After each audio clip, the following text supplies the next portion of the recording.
Nananatiling tahimik ang asawa ni Richard Gutierrez na si Sara Labati kahit may mga nabitawang salita na si Annabel Rama. At ayon nga sa kanya, hindi si Annabel Rama ang dahilan ng hiwalayan nila at mukhang may malalim pa na dahilan. Pero marami ang nagulat sa post ni Annabel Rama sa kanyang Facebook at sinabi nga ang ganito: "Devil woman, makamandag, manipulative, best liar. Please watch Gone Girl sa Netflix. Makita nyo ang leading lady ni Ben Affleck.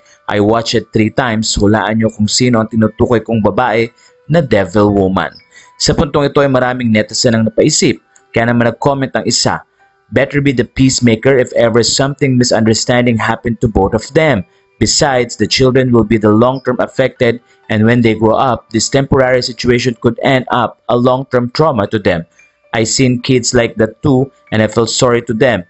Be the reason that when they grow up, they will hug and thank you for not giving up for them and putting their family back together no matter what.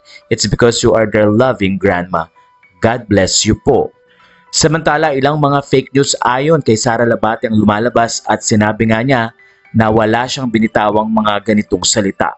Sa post kasi ay sinabi daw ni Sara ang ganito: "I'm grateful that I married Richard because he's truly husband material and a father figure.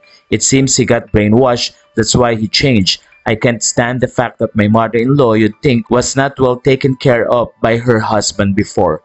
My advice to those planning to get married, get to know your future in-laws so you won't end up like me."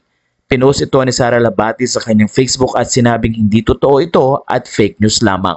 Sa puntong ito ay maraming umahanga kay Sara dahil nananatili siyang tahimik sa gitna ng mga issue na lumalabas. Kamakailan ay nagkaroon ng press con para sa kanyang bagong teleserye sa Channel 5, pero nang tanong din nga si Sara tungkol sa personal na buhay ay hindi niya ito sinagot at sinabing mag-focus na lamang sa bago niyang proyekto. Umaasa naman ng mga fans na sana daw ay maayos pa ang relasyon ni Richard at Sara dahil nakakaawa daw ang mga anak nito. Wala na po masasabi niyo sa story na ito.